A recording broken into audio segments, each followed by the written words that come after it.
Hello everyone, क्या हाल है। तो देखिए, पिछली क्लास में हमने पढ़ा था क्रॉस कॉन्जुगेशन। ठीक है, तो किस तरीके से मेरे पास क्रॉस कॉन्जुगेशन वाला केस होता है ये हमने कवर किया। पिछली क्लास आपको 3 पार्ट में दिखी, जो कि एक ही लेक्चर था, रिकॉर्ड हुआ था। ठीक है, लेकिन आपने उसे 3 पार्ट में देखा। ठीक, तो यहाँ पे लेक्चर का लिंक मिल जाएगा। तो बहुत ही सिंपल सा केस था अपना क्रॉस कॉन्जुगेशन वाला, जहाँ पर हम देखते हैं कि सर क्रॉस कॉन्जुगेशन है, लीनियर कॉन्जुगेशन है, कि कहीं पर कॉन्जुगेशन है ही नहीं। तो हमने ये सीखा था कि क्रॉस कॉन्जुगेशन लीनियर के कंपैरिजन में लेस स्टेबल है, लेकिन जहाँ पर रेजोनेंस नहीं होती है उसके कंपैरिजन में क्रॉस कॉन्जुगेशन की स्टेबिलिटी ज़्यादा होती है। ठीक है, तो जैसा कि आपको पता है कि हम लोग अपना जो ये पार्ट है 11th वाला डिटेल से पढ़ रहे हैं, और साथ ही साथ हम लोग कंपटीशन पॉइंट ऑफ व्यू से भी कई सारे टॉपिक्स कवर करते जा रहे हैं। ठीक है ना, तो जो अपना ये रेजोनेंस वाला पार्ट अभी तक जो आपने पढ़ा ये काफ़ी डिटेल है। ठीक है, यहाँ से आपका JEE Main and NEET like question आप बना सकते हो बहुत ही आसानी से। और जो भी हम लोग के 11th-12th के कॉन्सेप्ट यूज़ होते रहते हैं board exam point of view से, तो वो सारी बातें भी हम लोग यहाँ पर सीख रहे हैं। और ये सारे टॉपिक्स इंपॉर्टेंट है अपने 12th वाले एग्जाम के लिए ना, 12th के सिलेबस के लिए। तो देखिए, अब हम लोग ये बात करते हैं कि सर इक्वल आरएस की स्टेबिलिटी का क्या चक्कर है। ठीक है, तो बेसिकली आप लोग है ना, जो लोग स्टार्टिंग से लेक्चर देख रहे होंगे वो लोग काफ़ी परेशान मत हो। ठीक है, कि लेक्चर्स बहुत ही ज़्यादा हैं, सिलेबस कितना है। ठीक, तो इसको लेके आप परेशान ना हो। ये जो पूरी सीरीज़ चल रही है ना, ये काफ़ी डिटेल वाली सीरीज़ चल रही है, जिससे कि आपका कंपटीशन का भी बहुत सारे क्वेश्चंस बनेंगे। ठीक है, इसके बाद जो सीरीज़ आएगी वो प्योरली है ना, प्योरली पॉइंट करेगी हमारे पास 11th के सिलेबस को लेकर। लेकिन अभी जो सिलेबस है ये काफ़ी डिटेल है। इसमें से जो आपके काम का पार्ट लगता है वो आप लोग छाँट छाँट के पढ़ ले। जो पार्ट लगता है कि ये काफ़ी हाई लेवल जा रहा है उसको आप बाद में पढ़िएगा। ठीक है ना, आपके पास एक तरीके से खजाना पूरा रहेगा है ना, पूरे खजाना रहेगा, तो इस पूरे खजाने का यूज़ आप लोग कभी भी कर सकते हो। ठीक, तो चलिए, तो आपको जैसा कि पता है कि थोड़ा सा मूड बनने में टाइम लगता है, तो जैसे जैसे धीरे धीरे हम लोग आगे बढ़ेंगे फिर वैसे वैसे आपको और फील आएगा, मज़ा आएगा। ठीक, तो रेजोनेंस में इतनी सारी बातें हमने की। ठीक है, बेसिकली हम लोग इलेक्ट्रॉनिक इफेक्ट ही पढ़ रहे थे, जो कि है ना आपने देखा स्टार्टिंग के लेक्चरों से। इन सभी लेक्चर्स का यूज़ कहाँ पर है सर? इंटरमीडिएट की स्टेबिलिटी को चेक करने में। ठीक है, कंपाउंड की एसिडिटी बेसिसिटी को चेक करने में, कि कौन सा ऑर्गेनिक वाला कंपाउंड ज़्यादा एसिडिक होगा, कौन सा बेसिक होगा। ठीक है, तो ऑर्गेनिक वाले एसिड्स को चेक करने के लिए ये सारे इलेक्ट्रॉनिक इफेक्ट का हम यूज़ करते हैं, जिसमें से हमने इंडक्टिव इफेक्ट पढ़ा था। ठीक है, और अभी तक हम पढ़ते आ रहे हैं रेजोनेंस, तो हमने पढ़ा केवल रेजोनेंस। ठीक, उसमें कई सारी बातें। फिर उसका दूसरा भाई हमने देखा मेजोमेरिक इफेक्ट। तो मेजोमेरिक इफेक्ट भी बहुत ज़्यादा इंपॉर्टेंट अपने 12th वाले सिलेबस के पॉइंट ऑफ व्यू से। तो जितना भी कुछ हमने पढ़ा है अभी तक ना, इसमें से एनसीईआरटी के कई सारे क्वेश्चंस बनते हैं। ठीक है, अगर आप लोग चाहो तो पैरेलली एनसीईआरटी के क्वेश्चंस भी करते जाओ। जब हम एक बार ये रेजोनेंस वाला पार्ट कंप्लीट कर लेंगे ना, मतलब कंप्लीट होने ही वाला है, तब इस पर बेस्ड एनसीईआरटी वाले क्वेश्चंस हम कर लेंगे। ठीक है, अब उसमें जो बहुत सारे क्वेश्चंस हैं वो हम क्लास में कर चुके हैं, लेकिन एक बार एनसीईआरटी के नाम पे भी उसको हम लोग देख लेंगे। ठीक, फिर इसके बाद जो नेक्स्ट टॉपिक है उस पर हम आगे बढ़ेंगे, है ना। तो अभी हम बात करेंगे सर, पिछली क्लास तक हमने ये रखा था कि क्रॉस कॉन्जुगेशन का मीनिंग वगैरह कैसे होता है, एंड आरएस की स्टेबिलिटी को कैसे हम चेक कर सकते हैं। ठीक है, अब वो आरएस सेम रियल हाइब्रिड का है कि डिफरेंट सिस्टम्स हैं, तो वो सारी बातें आप लोग पिछली क्लास में पढ़ चुके हैं। तो उस पर बेस्ड क्वेश्चंस आते हैं है ना कॉम्पिटिटिव एग्जाम्स में। ठीक है, अपने एग्जाम में तो बहुत ही आसान क्वेश्चन आएगा जिसको आप लोग बना ले जाओगे। ठीक, वहाँ पर बहुत बड़ी दुनिया की बातें नहीं होगी। ठीक, तो देखिए जैसा कि लिखा है sir, stability of equal RS. ठीक है, यानी कि जब इक्वल रेजोनेटिंग स्ट्रक्चर्स बनती हैं तब वहाँ पर स्टेबिलिटी का क्या चक्कर होता है, एंड इसका क्या क्या एप्लीकेशंस हैं, और इस इक्वल आरएस का मतलब क्या है, इसको समझते हैं। ठीक, तो चलिए बहुत ही आराम से, एक बहुत ही है ना आराम से समझेंगे हम लोग। आप लोग अगर स्पीड धीमे लगती है तो आप लोग है ना, पता है कि स्पीड आप लोग बढ़ा सकते हो, तो स्पीड बढ़ा के देखा करो। ठीक, क्योंकि अब यहाँ पर तो आदमी खड़ा है ना, कंप्यूटर तो है नहीं कि स्पीड में बोलेंगे हम। तो मैं नॉर्मल हिसाब से बोलता हूँ ना, नॉर्मल एक बच्चे को ध्यान में रखते हुए आप लोग अपने अकॉर्डिंग स्पीड बढ़ा के देख सकते हो। ठीक है, तो इतना आप कंफर्टेबल रहोगे।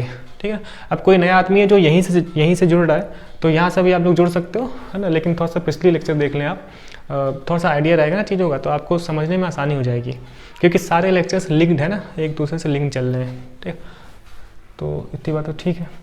अब मैं है ना इतना तो उम्मीद करूँगा कि आप पिछला लेक्चर पढ़ के आए हो, और जो लोग डेली लेक्चर्स देख रहे हैं, प्रॉपर नोट्स वगैरह बनाए हैं, ठीक, तो वो लोग थोड़ा सा ना रिवाइज़ करके आएँ। तो रिवाइज़ करके आएंगे ना, तो लिंक कराता हूँ, तो जब पिछली क्लास से चीज़ें लिंक होती है तो आपको समझने में भी आसानी होगी और फील ज़्यादा आएगा। ठीक, पढ़ कह रहे हैं सर, पढ़ फील के लिए ना, समझने के लिए। चलिए तो हम जरा देखें कि इस इक्वल आर एस का क्या केस है। फिर इसमें जो कब ख़त्म होगा, कई लोग चिल्ला रहे हैं कब ख़त्म होगा, ख़त्म हो जाएगा, ठीक है, उसके पीछे आप परेशान ना हो, लेकिन जिस दिन ख़त्म होगा उस दिन आपको बहुत सारी बातें भी पता होंगी, है ना, औरों से आपको ज़्यादा पता रहेगा, ठीक है। ये सब सारी चीज़ें तो ही अभी मुझे कपड़ा चेंज करना पड़ेगा, है ना, इस कपड़े से जल्दी रफ नहीं होता है, ठीक है। तो आप लोग ये पार्ट स्किप कर सकते हो। मैं प्योर ऑफलाइन फीलिंग के चक्कर में ना कुछ भी पार्ट स्किप नहीं करता हूँ कैमरे के सामने, जिससे कि आपको ये ना लगे कि कुछ काट दिया गया है, ठीक है। तो कुछ काटा नहीं गया है, मैं रफ करते वक्त भी आपसे बात करूँगा तो सभी चीज़ें भी यहाँ पे रिकॉर्ड होंगी, है ना। तो स्टार्ट करते हैं सर। एक एक करके ना चीज़ों को डिटेल से समझेंगे और उसको हम लोग नोट करेंगे, ठीक, जिससे कि आपको फील आएगी थोड़ी सी, है ना। ज़रा देखें, तो आज हम ये देख रहे हैं सर कि स्टेबिलिटी इन केस ऑफ, है ना, अभी तो लिखा था, अब यहाँ भी लिख दूँ ना, स्टेबिलिटी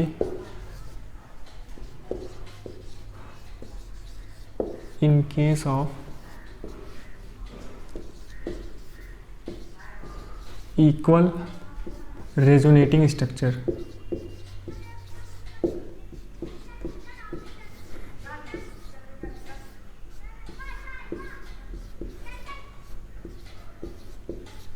ठीक है, stability in case of equal resonating structure. तो जब इक्वल रेजोनेटिंग स्ट्रक्चर है तो उस केस में हमने पढ़ा है कि सर स्टेबिलिटी नॉर्मल वाले आरएस के केस से ज़्यादा हो जाया करती है।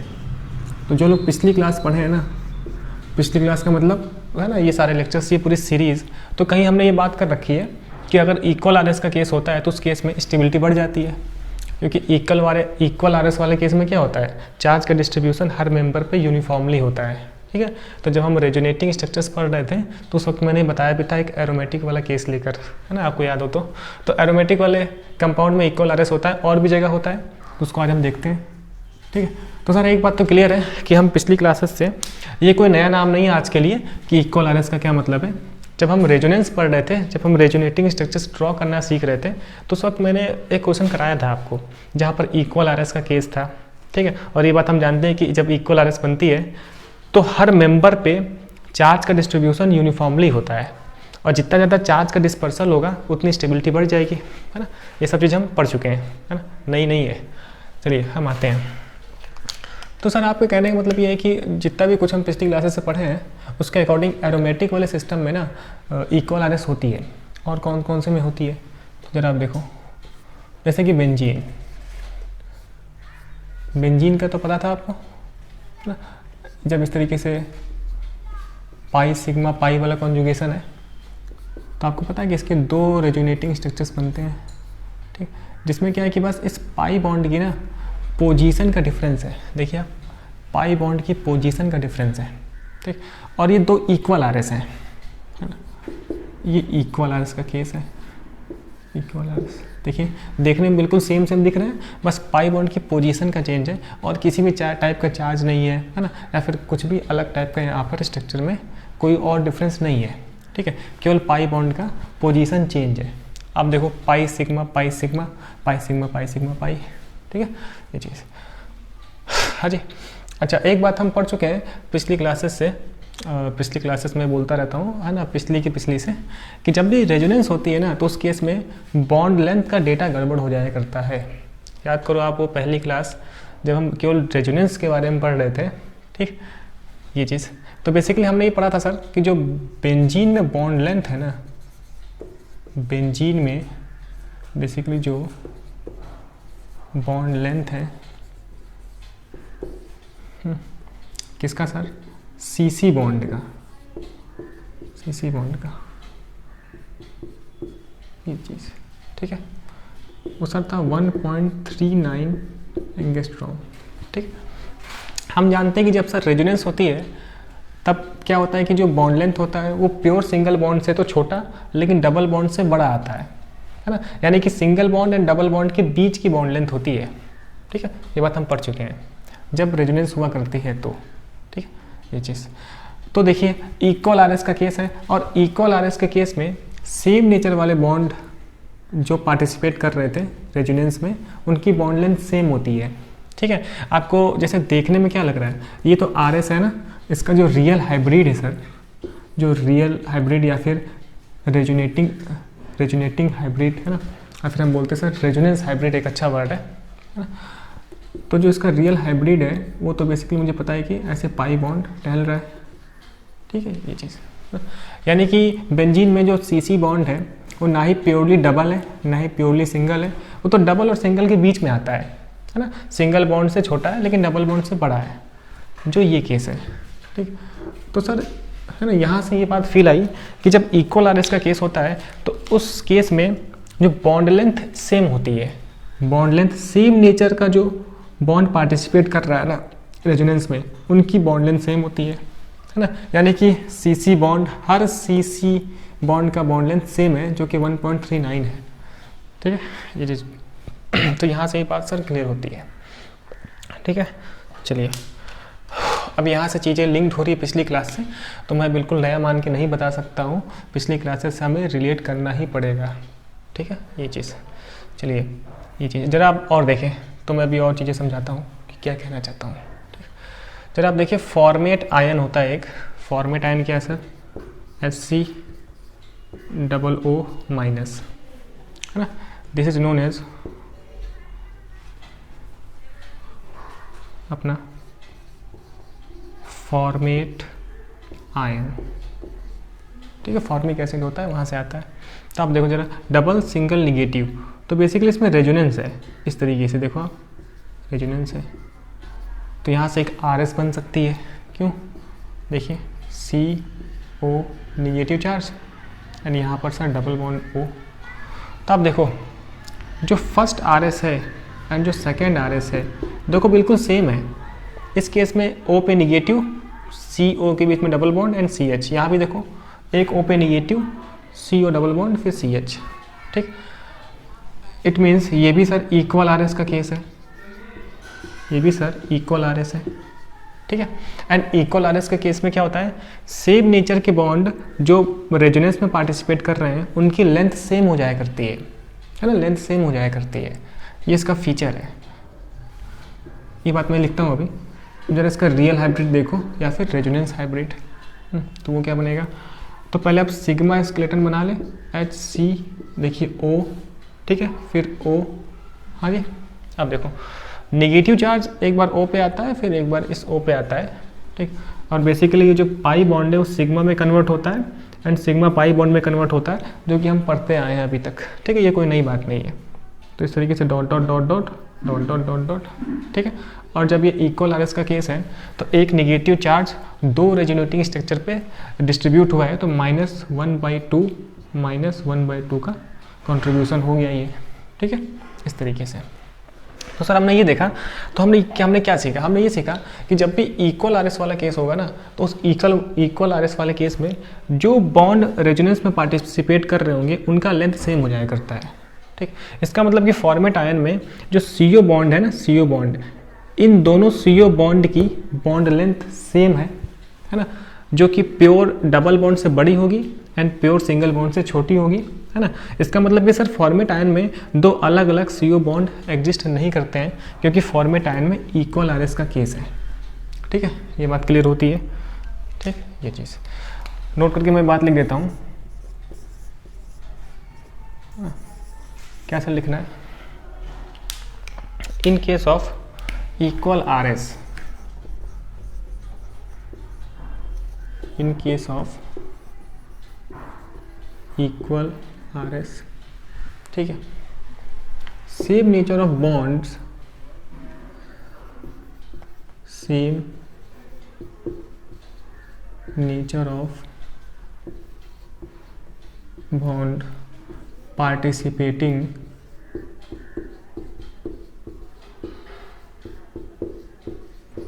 है ना, same nature of bond participating in resonance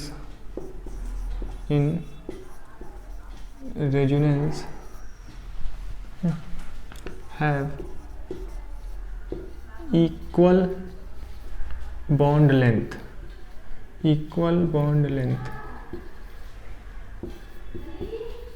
ठीक। तो सर यहाँ से हमने ये सीखा कि इस रेजोनेंस वाले पार्ट का यूज़ हम लोग बॉन्ड लेंथ के कंपैरिजन में करते हैं। जैसे कि हमने ये सीखा कि बेंजीन में देखिए आप इक्वल आरएस का केस है ना। जब मान लीजिए मुझे नहीं पता होता कि बेंजीन में रेजोनेंस होती है तो हम क्या बोलते हैं कि एक्चुअल में बेंजीन में दो अलग अलग सी बॉन्ड आने चाहिए थे, C double bond C and C single bond C, लेकिन बेंजीन में रेजोनेंस होती है एंड इसमें इक्वल आरएस का केस है। और इस केस में ये सी बॉन्ड है, इस सी बॉन्ड की बॉन्ड लेंथ, हर सी बॉन्ड की बॉन्ड लेंथ सेम है जो कि 1.39 एंगस्ट्रॉम है ना। एंड ये डबल बॉन्ड से बड़ा है एंड प्योरली सिंगल बॉन्ड से छोटा है। ठीक, ये चीज़ हम जानते हैं, पढ़े थे हम। ठीक, सेम ऐसा इसमें हो गया कि सर फॉर्मेट आयन में बेसिकली ये भी इक्वल आरएस का केस है, और इस केस में जो सेम नेचर के बॉन्ड पार्टिसिपेट कर रहे हैं रेजोनेंस में उनकी बॉन्ड लेंथ सेम हो जाया करती है। ठीक है, तो ये बात क्लियर है ना। यानी कि सर इसमें जो है ना, जो CO बॉन्ड है, जो अपना ये CO बॉन्ड है, ठीक, CO बॉन्ड की जो लेंथ होगी वो सेम होगी, सेम लेंथ के CO बॉन्ड एग्जिस्ट करेंगे। अब वो कितना होगा उससे अभी हमें मतलब नहीं है, सेम लेंथ। तो एक बात तो क्लियर है सर, सेम लेंथ होगी। ठीक, सेम लेंथ, समझ गए। अब इस पार्ट का यूज़ करके ना क्वेश्चंस बनता है, इस पार्ट का यूज़ करके क्वेश्चन बनेगा। ठीक है, ज़रा देखिए आप कैसे। अच्छा, मुझे लगता है कि आपको ना चीज़ें कम समझ में आ रही है, तभी मैं चीज़ों को ना रिपीट करने लगता हूँ। हालांकि मुझे लग रहा है कि आपको समझ में आ चुका है। तो ये लेक्चर काफ़ी दिनों बाद शूट हो रहा है, तो थोड़ा सा ना फ्लो में आने में थोड़ा सा टाइम लगेगा, थोड़ा सा मुझे टाइम दें जिससे कि चीज़ें फ्लो में आ जाए। अच्छा, एक नई बात मैं और बताता हूँ, जब भी इस तरीके से इक्वल आरएस का केस हो ना, तो आपको पता है कि चार्ज का डिस्ट्रीब्यूशन करना पड़ता है। ठीक, एंड ये चार्ज का डिस्ट्रीब्यूशन कुछ इस तरीके से होता है सर, ये negative charge upon total resonating structure. ये क्या सर है, बता रहा हूँ, है ना। ये चीज़ आप देखो, एक नेगेटिव चार्ज था और टोटल 2 आरएस बनी थी, इस वजह से रियल हाइब्रिड में -1/2 नेगेटिव चार्ज 1 है और टोटल 2 आरएस है। तो इस तरीके के फॉर्मूले का यूज़ करके हम लोग चार्ज का डिस्ट्रीब्यूशन दिखाते हैं। ठीक, ये चीज़। तो चलिए, यहाँ से बात क्लियर हो गई। अब इस पार्ट का यूज़ करके हम एक क्वेश्चन करते हैं, और वो क्वेश्चन अपने आप में थोड़ा सा इंपॉर्टेंट है। ठीक है, तो पहले आप इतना नोट करें, फिर हम आगे बढ़ते हैं। ठीक, इसके साथ एक सेल्फी ले लेते हैं। हाँ जी,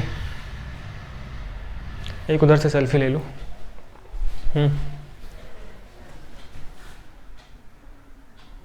ठीक है जी, चलिए इसके साथ सेल्फी हो गई। इसको जरा आप नोट करें अच्छे से, फिर हम आगे बढ़ते हैं, फिर एक क्वेश्चन करते हैं। ठीक है जी, चलिए तो एक क्वेश्चन करते हैं हम लोग इसी पे बेस्ड, जिससे कि आपको और फील आए। देखिए क्वेश्चन क्या है, क्वेश्चन है इन सोडियम फॉर्मेट, इन सोडियम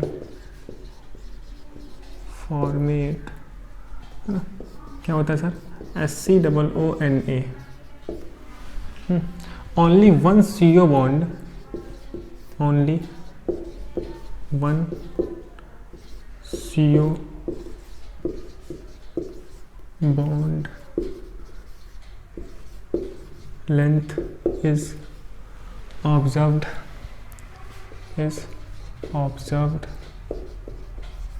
ठीक है, इस तरीके से। तो क्वेश्चन ये है कि सोडियम फॉर्मेट में ओनली 1 CO बॉन्ड हमें दिखता है, बट इन इसको जरा मैं सही कर लूँ,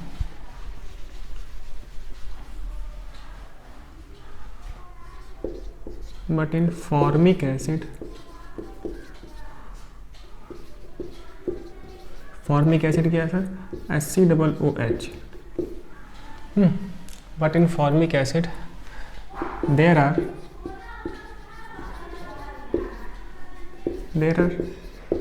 two type of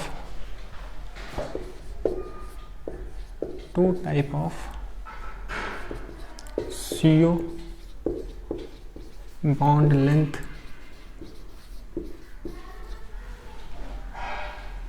observed.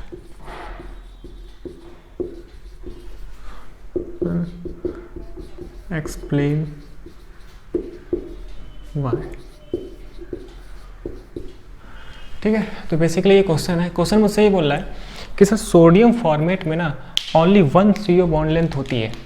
Sodium format में सर केवल एक ही टाइप का CO बॉन्ड लेंथ होता है, बट लेकिन फॉर्मिक एसिड में सर 2 टाइप का CO बॉन्ड लेंथ ऑब्जर्व हो रहा है, 2 टाइप का, है ना। ऐसा क्यों है, तो इसका रीज़न दें आप। तो जो अभी हमने पढ़ा इक्वल RS वही केस है। ठीक, तो ज़रा आप देख लो, ज़रा मैं इसको समझा दूँ ज़रा, है ना, किस तरीके से। तो ज़रा आप देखिए फॉर्मिक, जो अपना फॉर्मिक सोडियम फॉर्मेट है HCOONA, ठीक है, बेसिकली इस तरीके से ब्रेक होता है HCOO minus plus Na plus. ठीक, अब आप ज़रा देखो, अब बेसिकली जो ये फॉर्मेट आयन है, जो अपना फॉर्मेट आयन है, इस फॉर्मेट आयन में तो सर रेजोनेंस हो रही है, एंड इस फॉर्मेट आयन के पास 2 रेजोनेटिंग स्ट्रक्चर है ना, एंड ये 2 रेजोनेटिंग स्ट्रक्चर इक्वल RS का केस है ना। कहने का मतलब सर फॉर्मेट आयन के पास इक्वल RS है, इक्वल RS, और इक्वल RS के केस में अभी हमने पढ़ा कि सर इसका जो रियल हाइब्रिड है, रियल हाइब्रिड वो इस तरीके से है ना, O पे -1/2 डॉट -1/2 ऐसा होता है। ठीक, ये चीज़। अब जरा आप यहाँ देखें, and in formic acid sir क्या है HCOOH HCOOH। ठीक, तो आप देखो ऑक्सीजन पे ना सर 2 लोन पेयर, तो दिख रहा है पाई सिग्मा निगेटिव नहीं, पाई सिग्मा लोन पेयर, तो बेसिकली कॉन्जुगेशन है। तो इस तरीके से सर इस फॉर्मिक एसिड में ना, थोड़ी सी लंबी कहानी है, आप थोड़ा सा मुझे पॉज दें। इस फॉर्मिक एसिड में आप देखो ज़रा रेजोनेंस हो रही है ना, एंड इस रेजोनेंस होने की वजह से देखो आप, इसका एक RS बन जाएगा, निगेटिव चार्ज, ऑक्सीजन पे पॉजिटिव चार्ज, एक लोन पेयर H। तो आपने देखा कि सर यहाँ से 1 and 2 there are 2 resonating structures, but क्या यहाँ पर है ना, यहाँ पर 2 डिफरेंट RS।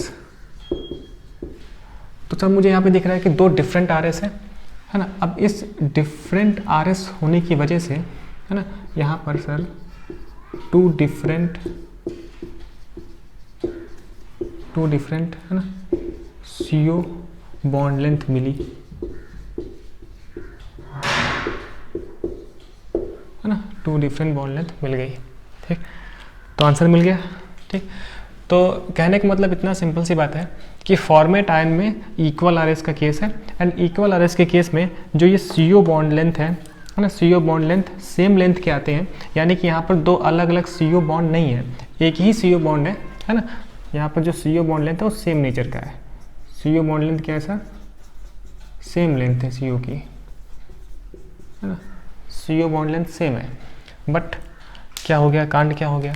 लेकिन इस फॉर्मिक एसिड में आप देखो 2 डिफरेंट रेजोनेटिंग स्ट्रक्चर मिले। ठीक है सर, डिफरेंट कैसे, आप देख लो ना, इस वाले RS में ये RS न्यूट्रल था, कोई भी चार्ज नहीं था।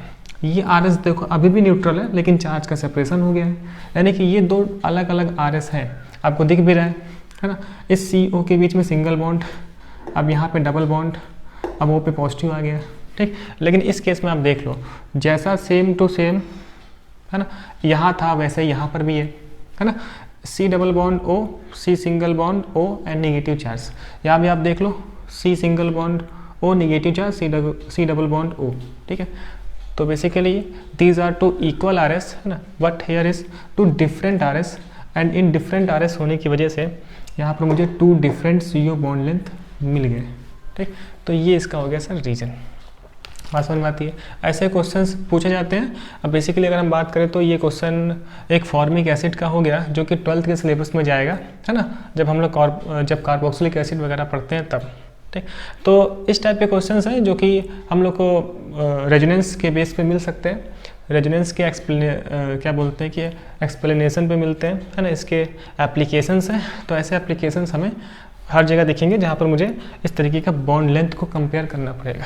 ठीक, चलिए तो यहाँ से 2 डिफरेंट CO बॉन्ड लेंथ का रीज़न, ठीक, इक्वल RS और यहाँ पर 2 डिफरेंट RS। ठीक, ये चीज़ तो ऐसे हम लोग एक्सप्लेन कर देंगे। चलिए अब देखिए वाली बात यहाँ पे प्रूफ हो रही है। अगर ऑक्सीजन देखिए है ना, टोटल कितने 2 2 4 6 2 8 है ना, ऑक्टेट कंप्लीट है तो O पे पॉजिटिव चार्ज रख सकता है। ठीक है, ये सब चीज़ें हमने पिछली क्लास में पढ़ी थी। तो यहाँ से सर हमें समझ में आता है कि इस तरीके से इक्वल RS का एक एप्लीकेशन होता है। ठीक है, अभी कुछ एग्जांपल्स और देखते हैं जहाँ पर इक्वल RS का केस होता है, जिससे कि आपको थोड़ी सी और फील गुड आएगी।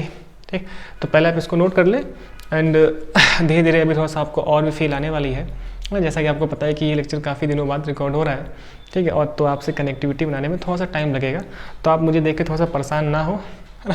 मैं अभी थोड़ा सा और कंफर्टेबल होता हूँ वीडियो में। तो पहले आप जरा इतना नोट कर लें, फिर हम आगे बढ़ते हैं और फिर बहुत ही खूबसूरती के साथ टॉपिक को देखते हैं, है ना। ठीक है जी, तो इसके साथ एक सेल्फी ज़रा मैं ले लूँ।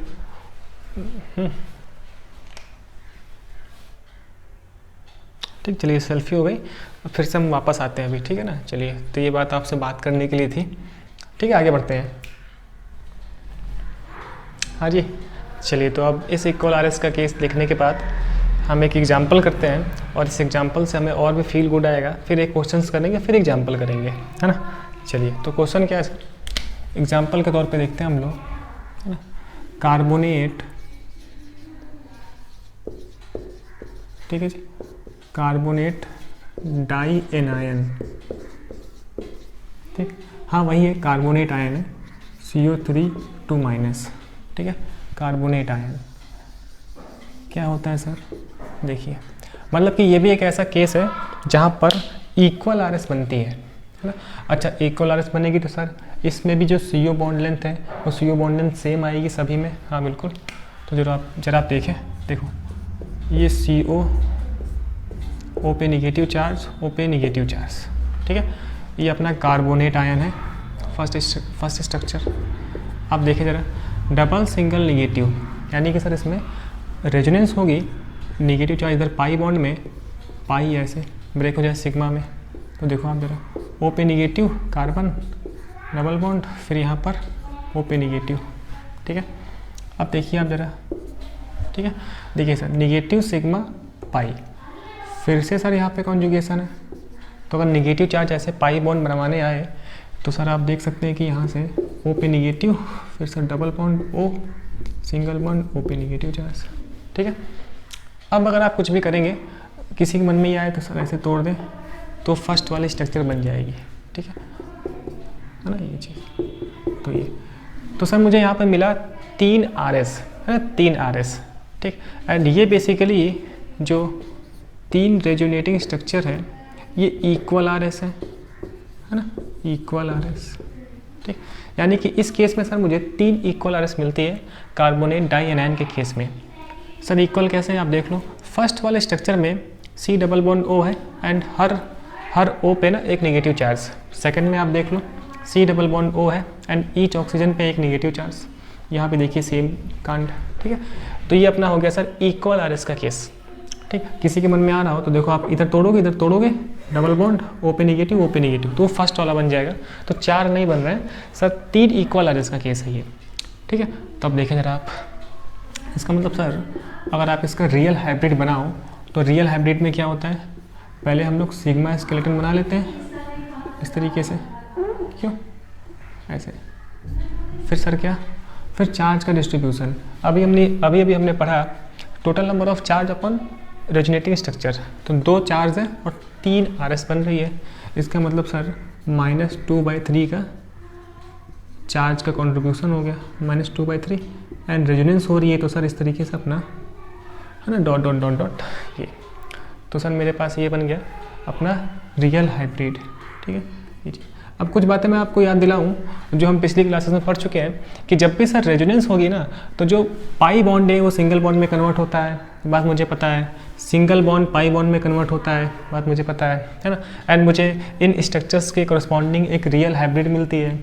ये रियल हाइब्रिड ही एक रियल स्ट्रक्चर है जिसमें हम ये देख पाते हैं कि जो ये CO बॉन्ड है ना ही प्योर सिंगल बॉन्ड है, ना ही प्योर डबल बॉन्ड है, यानी कि single bond and double bond के बीच का बॉन्ड लेंथ है ये, ठीक ऐसे।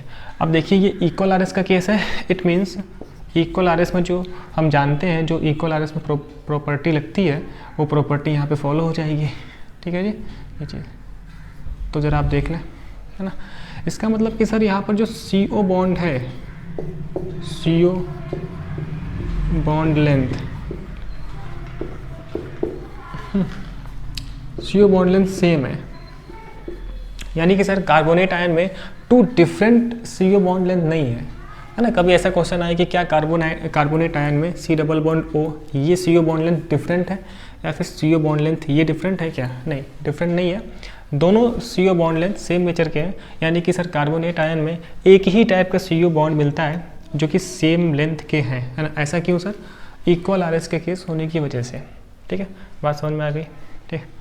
लेकिन ये क्या है सर, है ना। लेकिन जो ये सी ओ बॉन्ड लेंथ होगा ना, इसको हम बोल सकते हैं but this C O bond length, तो इसे थ्योरी में लिख दूँ आपको समझाने के लिए, है ना, यहाँ लिख देते हैं, है ना।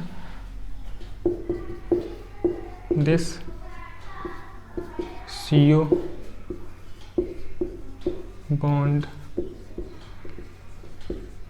लेंथ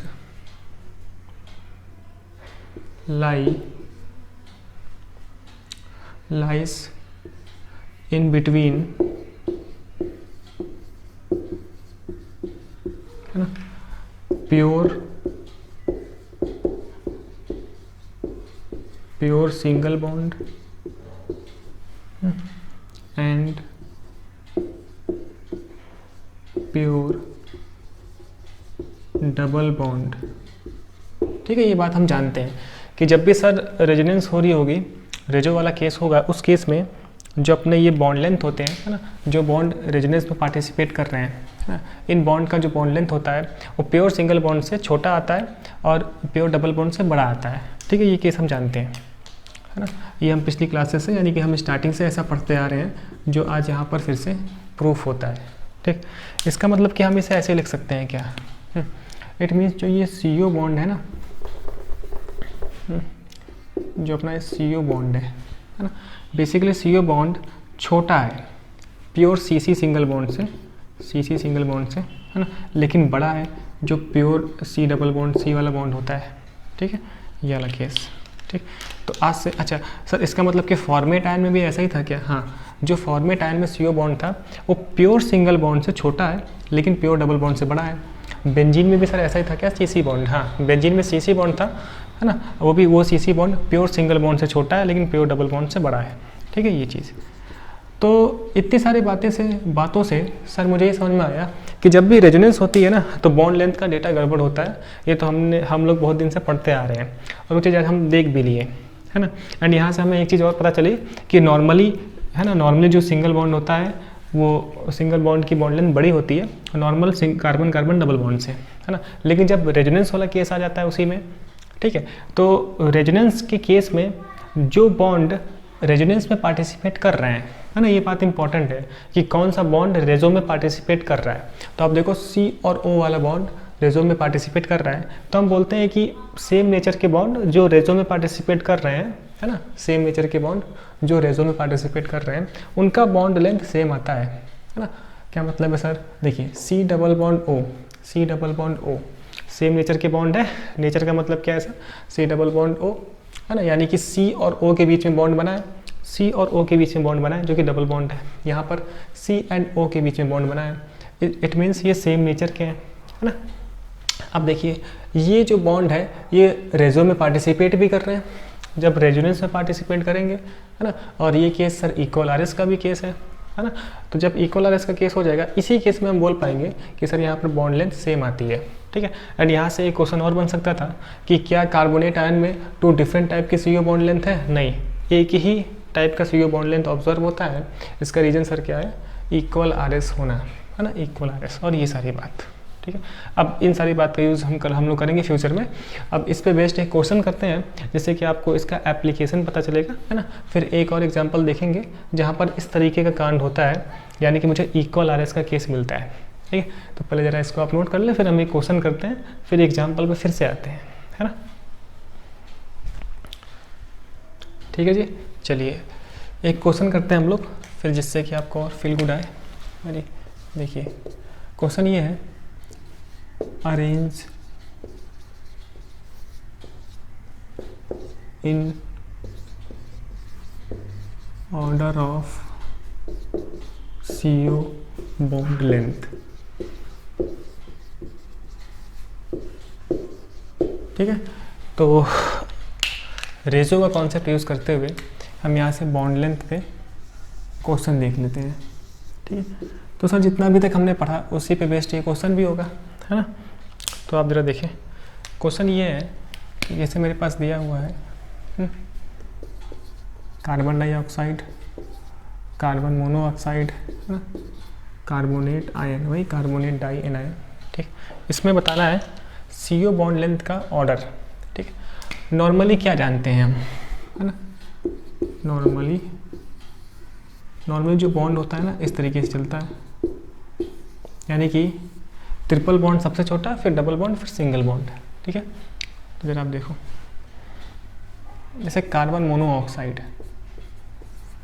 ठीक है, ये मेरे पास कार्बन मोनोऑक्साइड, ठीक, कार्बन डाइऑक्साइड, ठीक। कोऑर्डिनेट बॉन्ड तो आप जानते हैं कि इस तरीके से बेसिकली एक कोवेलेंट बॉन्ड ही है ना। जैसे अब कार्बोनेट आयन में क्या था सर, -2/3 -2/3 -2/3, ठीक है, ऐसे dot dot dot dot dot dot dot dot इस तरीके से। ठीक, तो दिख रहा है कि सर यहाँ पे ट्रिपल बॉन्ड है ना। तो ट्रिपल बॉन्ड तो नॉर्मली छोटा ही होता है, ट्रिपल बॉन्ड से बड़ा सर कौन होता है, डबल बॉन्ड होता है। ठीक, अब कार्बोनेट आयन में क्या है सर, रेजोनेंस का केस है, और इस केस में क्या है, ये इक्वल RS का केस है।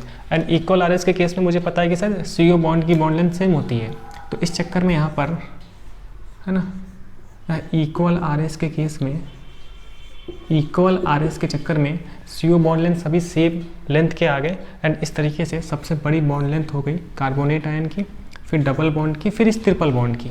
ठीक है, ये तो पता है ना आपको कि C और O के बीच में डबल बॉन्ड था, है ना, फिर बॉन्डिंग के रूल से यहाँ पर ऐसे कोऑर्डिनेट बॉन्ड, सही है, ऐसे। ठीक, तो this is the order of bond length. ठीक, ये this is the order of bond length, है ना, जो कि बेस्ड था किस पे, इस इक्वल RS के केस पे। ठीक है, ये चीज़ बात समझ में आ गई। चलिए, तो इस टाइप के क्वेश्चंस आते हैं, तो जहाँ पर भी इक्वल RS का केस होगा वहाँ पे बॉन्ड लेंथ सबसे बड़ी हो जाएगी, फिर नॉर्मल डबल बॉन्ड, फिर ट्रिपल बॉन्ड। ठीक है, तो ये केस आपने केमिकल बॉन्डिंग पर रखा है कि कोऑर्डिनेट बॉन्ड को हम सिंपल कोवेलेंट बॉन्ड से दिखा सकते हैं, तो मुझे यहाँ पे नेगेटिव यहाँ पे पॉजिटिव चार्ज शो करना पड़ेगा। ठीक है, चलिए यहाँ तक ठीक है। देखिए फिर एग्जाम्पल देखते हैं हम, है ना। एक एग्जाम्पल है sir dianion of squaric acid का। ठीक है, तो यहाँ पर जगह नहीं है, पहले आप इतना नोट कर लें, फिर हम बात करते हैं, है ना, एक और क्वेश्चन की, एक एग्जाम्पल की, है ना।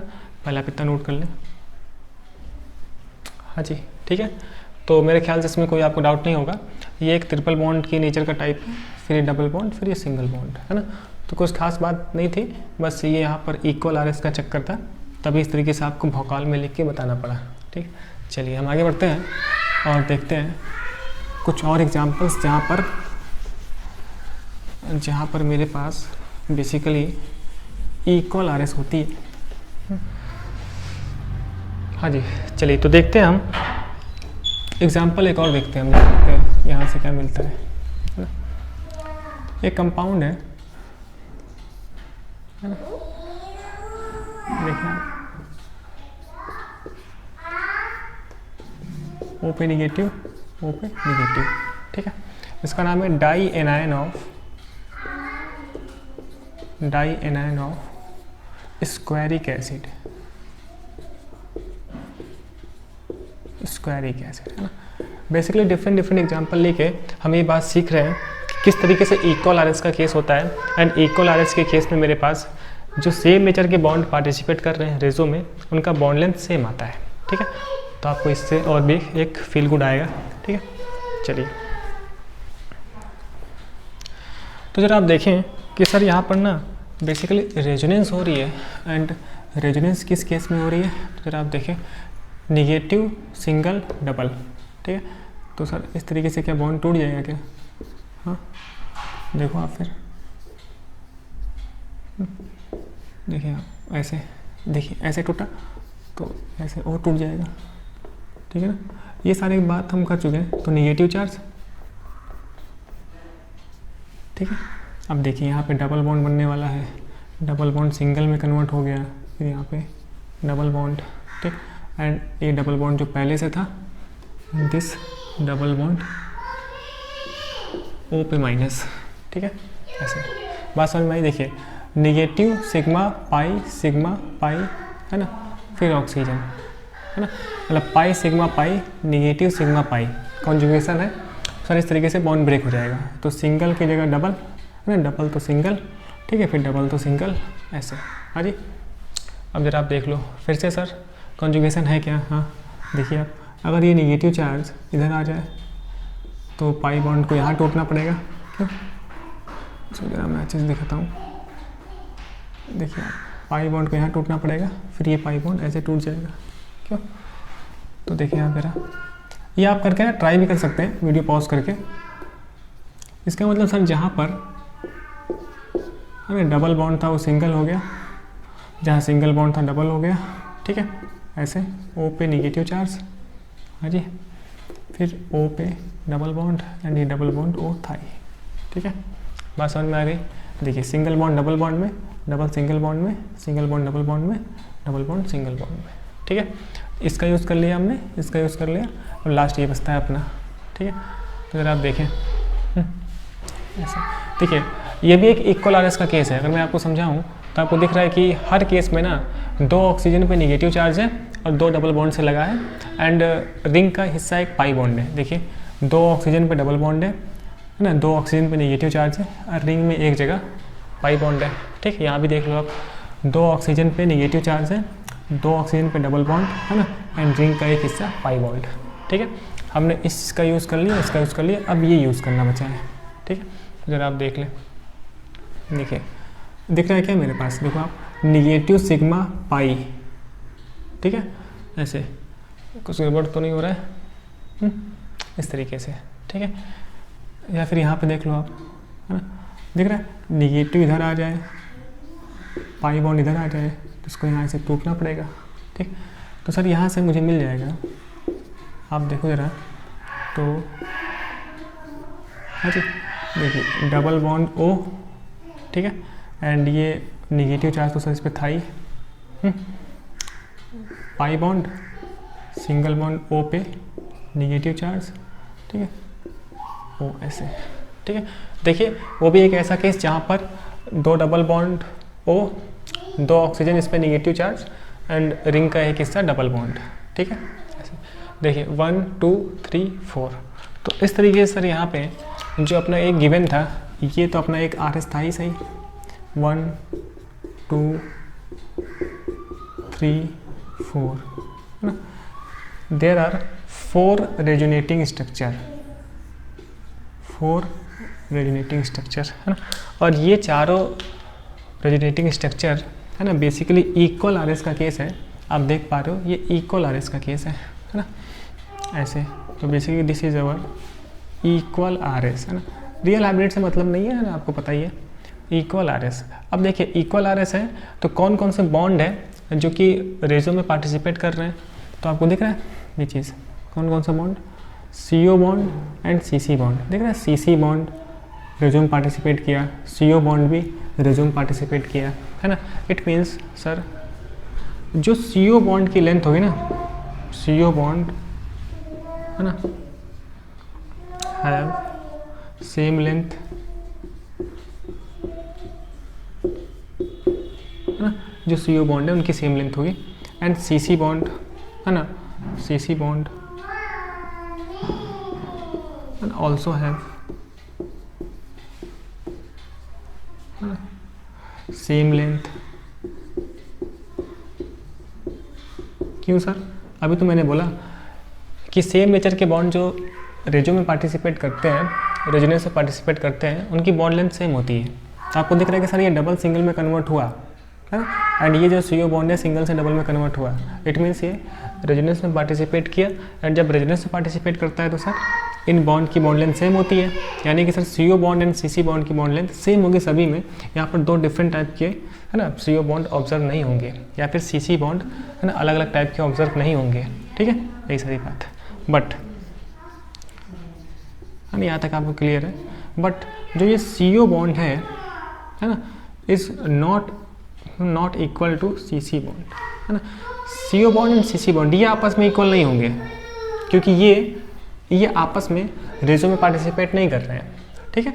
तो जो पार्टिसिपेट कर रहा है रेजोनेंस में उसका बॉन्ड लेंथ सेम होगा, जो पार्टिसिपेट नहीं कर रहा है, देख रहे हैं आपको, ये CC और ये CO ये आपस में रेजो में पार्टिसिपेट नहीं कर रहा है, ठीक है, ऐसे, ठीक। तो बेसिकली ये सेम नेचर के होंगे, लेकिन ये आपस में सेम नेचर के नहीं होंगे, ठीक है, ये चीज़। तो यहाँ से सर ये बात साफ होती है, एंड यहाँ से ये चीज़ें क्लियर, ठीक है। तो सर अभी तक हमने ये देखा कि जब भी इक्वल RS का केस होता है तो उस इक्वल RS के केस में स्टेबिलिटी स्पेशली हाई होती है, एंड इक्वल RS के केस में हमारे पास जो बॉन्ड लेंथ है, बॉन्ड लेंथ सेम नेचर का आता है, ठीक।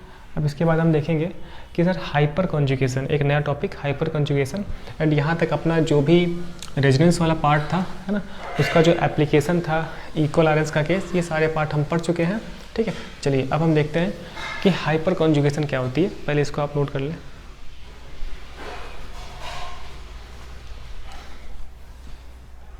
ठीक है जी, तो ये बात समझ में आती है आपको, है ना।